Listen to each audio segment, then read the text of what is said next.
Sol x ដោះស្រាយរក x នៃសមីការអសនិទានលក្ខខណ្ឌ x ធំជាងឬស្មើ4អញ្ចឹងយើងត្រូវធ្វើការលើកអង្គទី2ជាការ៉េដើម្បីបំបត្តិរ៉ាឌីកាល់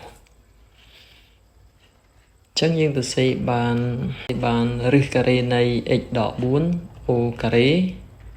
ស្មើនឹង4ការ៉េអញ្ចឹងយើងធ្វើការសម្រួលរឹសការ៉េហើយនឹង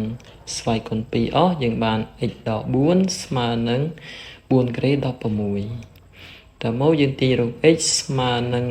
16បូកនឹង4ចេញចម្លើយស្មើនឹង20អញ្ចឹងត្រូវលក្ខខណ្ឌធំជាង4ធំជាងឬស្មើ4អញ្ចឹងយើងបានចម្លើយរបស់សមីការ x ស្មើនឹង20ប៉ិតលំហាត់មួយទៀតសម្រាប់បងប្អូនធ្វើ